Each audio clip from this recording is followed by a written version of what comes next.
Je pense, mesdames et messieurs, qu'on va passer à un sujet que j'avais envie d'aborder. Depuis quelques temps, sur Twitch, on voit de plus en plus l'arrivée des politiques, les politiques qui viennent de plus en plus, qui s'intéressent à la plateforme. Et j'ai eu envie, justement, ce qui fait un énorme changement. Tout est bousculé là-bas, tout est bousculé. J'avais envie qu'on en parle pour avoir aussi l'avis des gens, parce que c'est vrai qu'il y a eu des gros enjeux, des gros tournants. On a Jean Massier qui va être avec nous, c'est le grand angle de la semaine. Acropolis.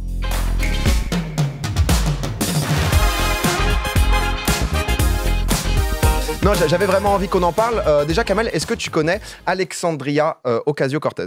Je connais AOC. C'est ça, c'est exactement la même. Beaucoup plus connue sous AOC, vous voyez son visage. Histoire absolument incroyable, puisque en 2017, elle est encore barmaid donc dans un bar mexicain de Manhattan. Elle est donc née dans le Bronx, père portoricain, donc vraiment c'est le... partie de rien, quoi. Elle est vraiment partie de rien et ça a été la plus jeune candidate élue au Congrès, donc à l'âge de 28 ans. Elle représente donc le 14e district à New York et à seulement 31 ans désormais. Elle incarne un peu la nouvelle génération du Parti démocrate aux États-Unis. Énorme influence sur les réseaux sociaux. Si je vous en parle ce soir, c'est qu'il y a une semaine, mardi soir dernier, aux États-Unis. Elle a fait donc un live sur Among Us, absolument incroyable, puisqu'elle a streamé donc du coup avec Pokémon, Dr Lupo, beaucoup de gros streamers américains. 439 000 viewers, c'est le 3e plus gros score de Twitch, tout simplement. Donc 3e plus gros stream jamais fait.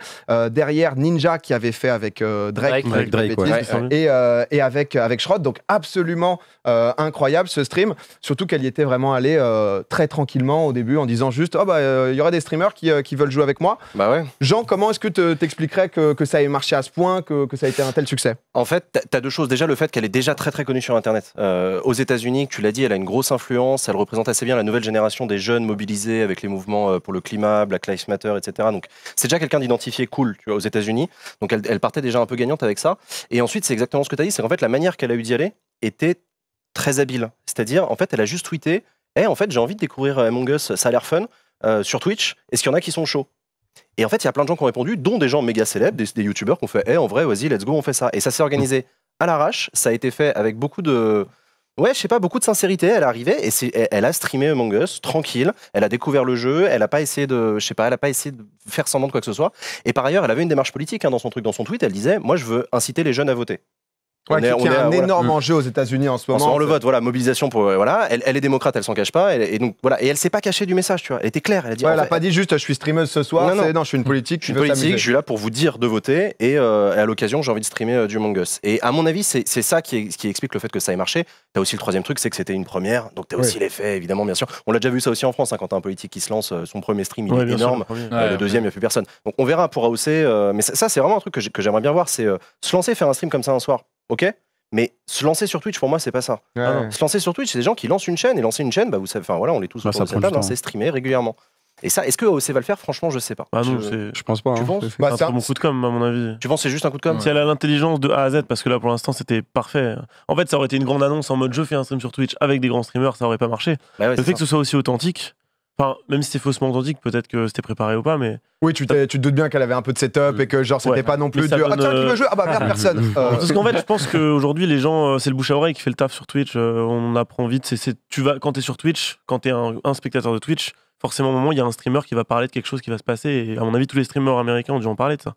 Donc c'est comme ça que ça s'est préparé et qu'il y a eu autant de monde. Je pense c'était même les noms qu'elle avait avec elle. C'est vrai, t'as eu raison, il y a eu 48 heures pendant lesquelles tout le monde en parlait. Tu vois, putain, demain elle stream et tout. C'est ce que tu disais aussi, c'est-à-dire qu'elle a un compte quand même aux États-Unis, enfin d'un point de vue Twitter, là, elle fait 400 000 likes sur le tweet. Donc c'est clair que ça va. Plusieurs millions de followers larges sur Twitter aussi, donc elle est bien suivie. Ben Cook dit nouveaux médias à investir, c'est bien, il faut de la diversité, mais jouer le jeu au niveau des codes, ça peut inciter les gens à voter, c'est tout bénef. C'est clair qu'aux États-Unis, c'est tout comme en France, remettre les jeunes au vote, c'est hyper important. C'était politique sans être politisé, elle avait pas non plus son. Mais en fait, c'est ça, c'est que c'était pas un stream politique. C'est-à-dire qu'en fait, ce que je disais, c'est qu'elle s'est pas cachée du fait que si je fais ça, c'est pour inciter les gens à voter, mais elle a vraiment joué Among Us, tu vois. Elle a pas utilisé Among Us pour. Au fait, je suis en train de jouer, mais en fait, je voudrais vous parler de mon programme. Non, pas du tout. En fait, tu vois, ça aurait pu être cringe. C'est facile de faire cringe. Non, elle a vraiment joué Among Us. Moi, je regardais, elle était à fond dedans. Ouais. Elle est forte? Non. Elle découvrait, tu vois. Au début, tu vois, mais. C'est bien pour peut-être une politique aussi de pas être mastermind en mode menteur de ouf, t'es dans la tête de tout le monde. Imagine les meilleures menteuses et tout.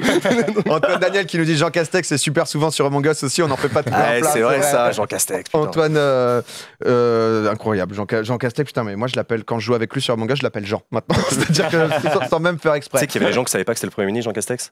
Il y a des gens sur Twitch qui m'ont dit mais je croyais que c'était le personnage que jouait Antoine Daniel sur Among Us. Je savais pas que c'était un politique, je te jure, il y en a. Très grave. Allez Twitch, hein. on va le faire tous ensemble. Hein. On est là. C'est pas la seule politique. On va parler un peu des États-Unis parce que c'est vrai qu'ils ont tous en période électorale en ce moment. On a le Donald qui justement lui ça fait quelques temps qu'il est sur Twitch. Il a même bouffé son ban en plus. Non, mais qui utilise donc du coup. Il est vraiment sur Twitch. C'est ouf. Il a pris 14 jours de ban en juin dernier pour propos haineux. Mais c'est vrai que lui, c'est quand même assez ouf. C'est quand même assez ouf ce ban. Mais lui utilise vraiment Twitch comme un canal de diffusion, un peu. Voilà, on va balancer. C'est beaucoup de diffusion de meetings en live, etc. Où faut être vu partout. On stream sur Facebook, on stream de toutes parts. J'ai vu là, donc du coup, c'est Joe Biden, son opposant, qui a fait un truc assez original où ils essayent quand même de se donner. Ça n'a pas beaucoup plus marché. Ils ont fait un stream artistique pour utiliser la plateforme qui, si je dis pas de bêtises, c'est la future VP Kamala Harris, qui est dessinée. Et donc du coup, sur la chaîne Twitch de Joe Biden, donc Vote Joe. Pendant 2-3 heures, il y avait ça avec le petit overlay du vote Joe, etc. Et c'est rien d'autre, genre ça parle pas, c'est. Ah non, c'est que c'est absolument que. Et vertical en plus. C'est Lofi. Et c'est évidemment Joe Biden qui dessine en ce moment. Évidemment. Bien sûr. Et par contre, c'est vrai que dans son chat, t'as pas mal de discussions autour de la politique et tout. Faut savoir que c'est vrai que là, on parlait de AOC qui fait 439 000 viewers en mode c'est insane et tout. Les stats de Trump et Biden, c'est quand même assez hallucinant. C'est mon petit moment stat. Ah oui, quand même. Je vous informe. Ça, c'est Trump. On voit donc en vert, ce que vous voyez, c'est le top, c'est le peak viewer.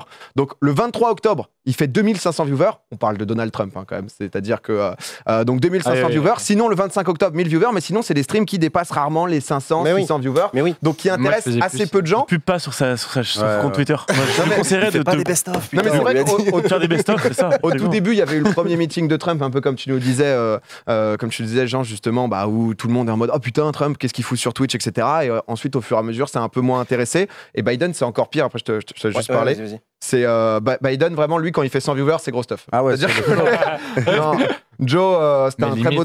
Mais c'est ridicule. En fait, faut pas faire ça. En fait, ils font exactement ce qu'il faut pas faire. C'est-à-dire, ils se servent de Twitch comme d'une plateforme de diff. Ouais. Mais Twitch, c'est pas fait pour diffuser, c'est fait pour interagir. Partager. C'est tout l'intérêt, c'est discuter avec un chat, c'est à ça que ça sert. Diffuser un meeting sur Twitch, sans déconner, ne faites pas ça, c'est une connerie.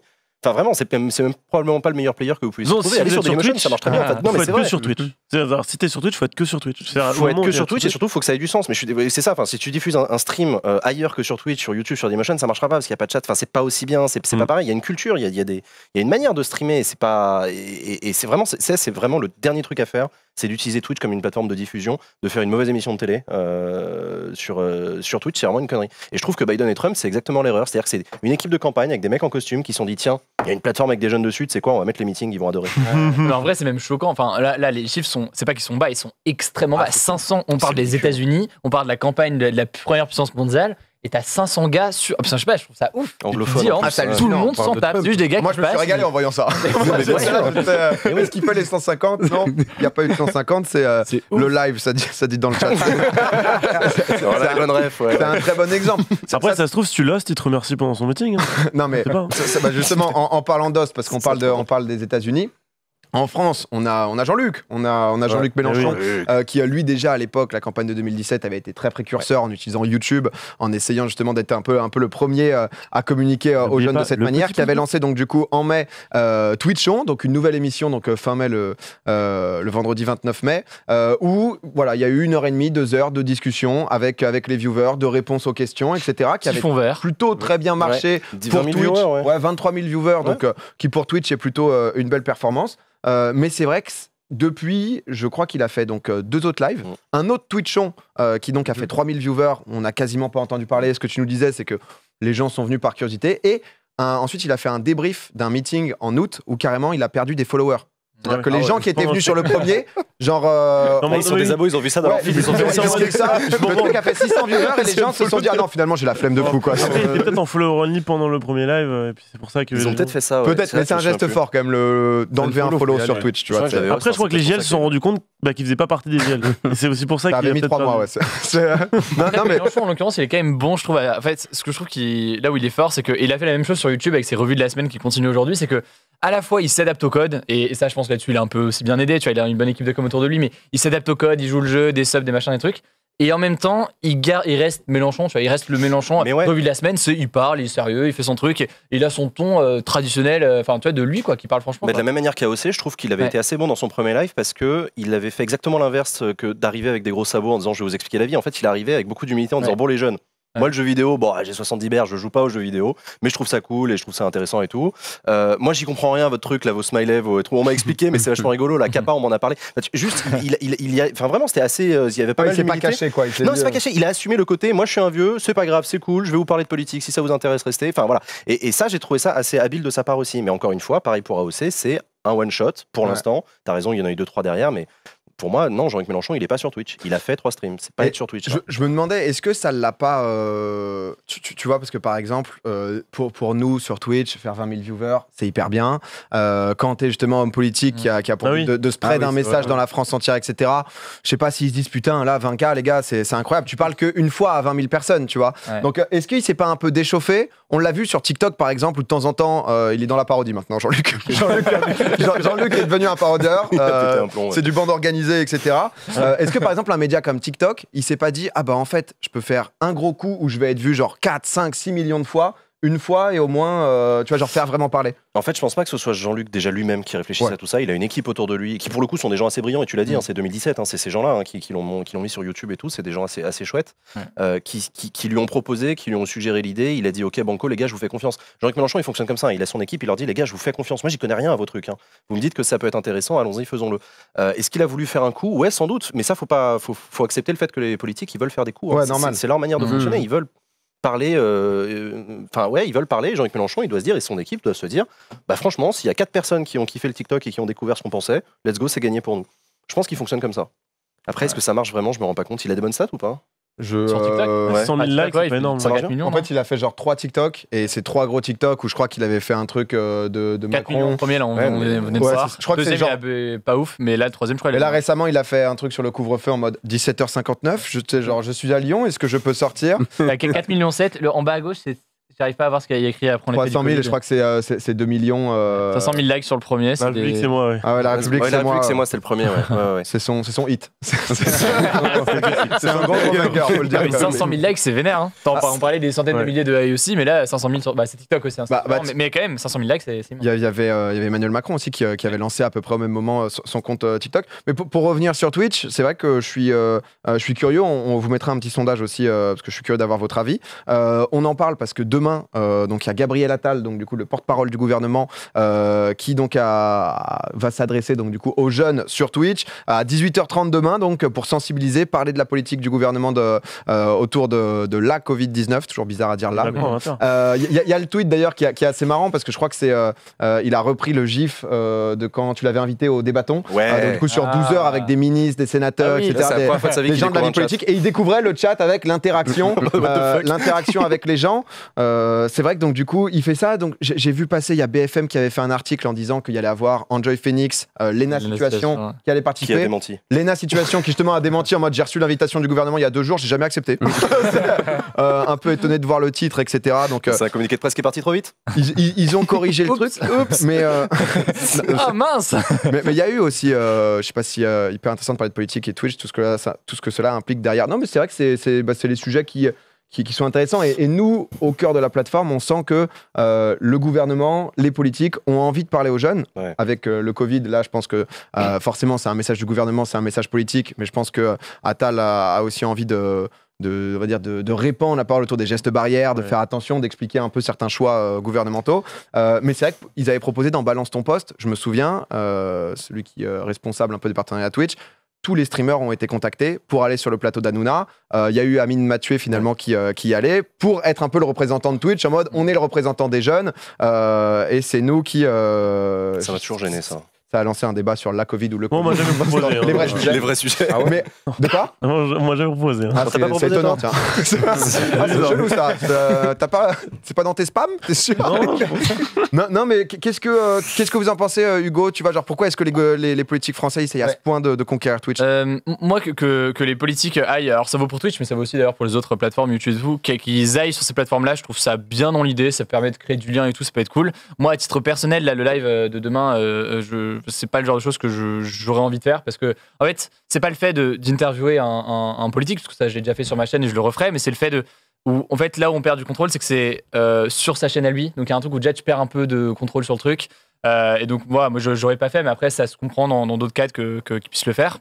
Et après, non, je trouve ça cool. Le seul risque potentiel, c'est que des gens arrivent et en fait ne savent pas forcément que Gabriel Attal est un ministre et machin. Et donc c'est bien, logiquement, quand c'est un ministre qui va faire son truc et son live, il n'y a pas forcément de contradicteurs, de gens qui sont là pour il est chez lui, en fait amener un journaliste. Ouais, quand t'es invité, ça doit être toi qui doit dire, qui doit t'opposer. Et du coup, je pense que ce qui est assez important, c'est que potentiellement, ce que fait déjà Twitter aujourd'hui, dès qu'un politique tweet, il y a écrit, pour les gros politiques en tout cas, que c'est ministre, premier ministre ou machin. Ça permet de situer le gars et de savoir, ok, ce gars-là qui parle, c'est un politique et c'est bien de le situer. Et là, typiquement, c'est un truc potentiellement, mais ça se développe, qui peut être envisageable, de se dire, si Mélenchon, il est sur Twitch, ça peut être bien que ce soit indiqué. Tu vois, si lui, il n'a pas mis direct dans sa bio, député de la France Insoumise, histoire de situer aussi un peu le contexte et pas se dire, se prendre un truc sans savoir d'où ça vient. Ce que j'ai trouvé ouf là quand même, c'est que c'est pas genre le gouvernement français qui justement ouvre un compte Twitch, c'est twitch.tv/Gabriel Attal.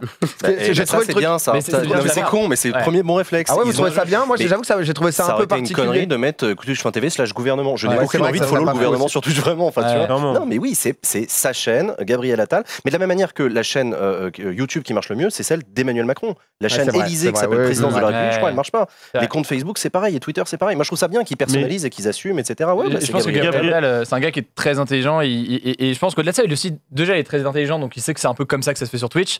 Et au-delà de ça, je pense que juste aussi il est un peu plus jeune et il doit avoir la trentaine, je crois. Non, mais il a fait une vidéo sur YouTube. C'est Ludo de la chaîne du tatou. Ah ouais. Il a fait une vidéo une journée avec. Il a fait plein de métiers. Il a fait porte-parole du gouvernement. Il a fait une vidéo. Il a fait ça aussi. Ok. Donc il connaît un peu les codes parce qu'il était un petit dans cette vidéo. Je sais qu'il est un petit peu. Il comprend. Il communique de la bonne façon. Donc à mon avis, Moi, je pense que si c'est pour faire de la communication, ça marchera pas. Si c'est pour faire de l'interaction, ça peut marcher.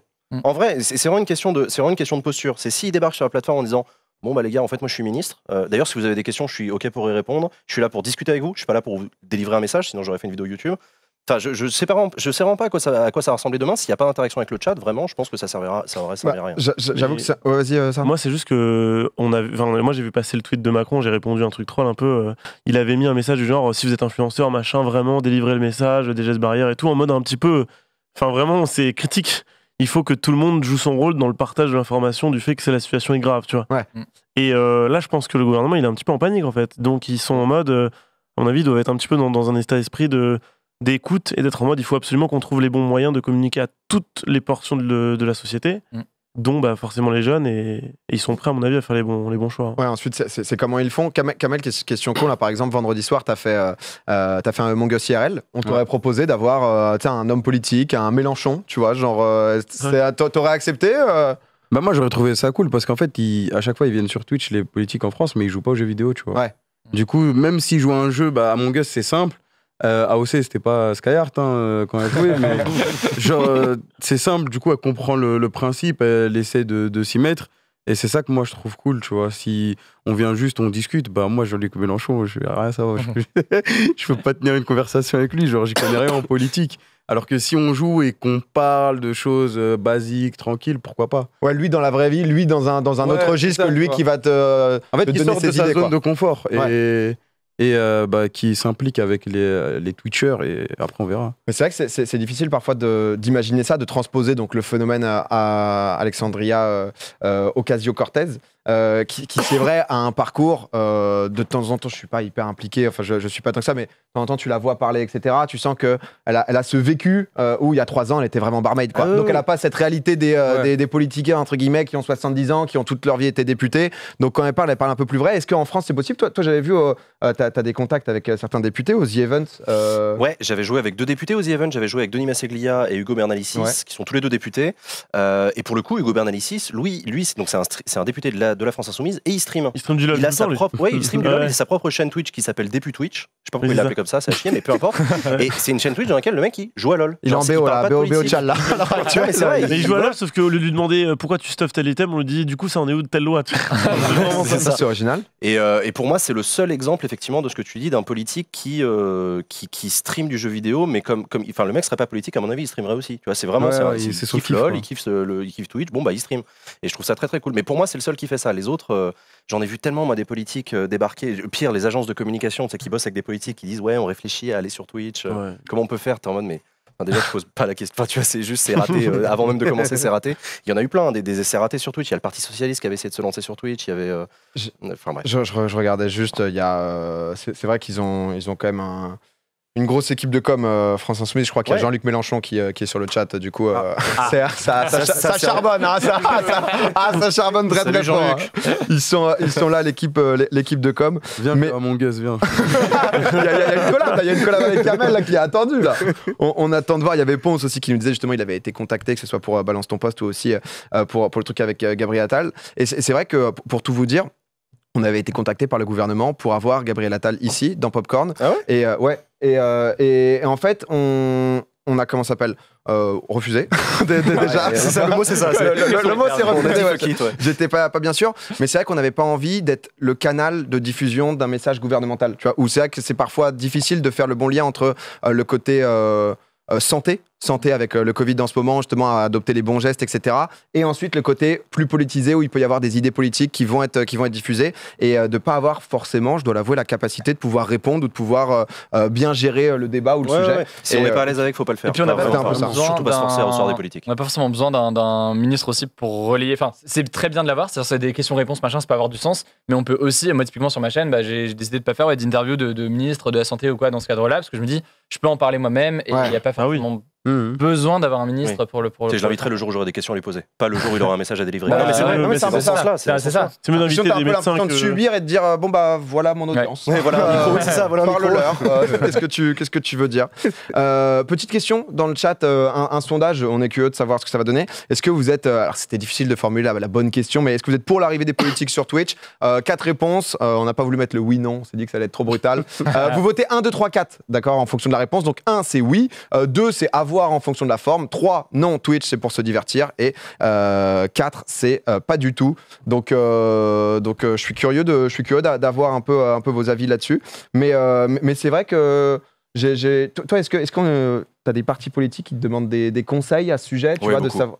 Ouais, beaucoup. Et comment tu te places dans cette optique de neutralité? Moi, je bosse pas avec eux. À chaque fois, je leur dis très gentiment. On m'avait déjà démarché pour me demander de produire des émissions pour des partis politiques, en marque blanche ou des trucs comme ça. À chaque fois, j'ai poliment décliné en disant mais allez voir des professionnels. Moi, je fais pas ça.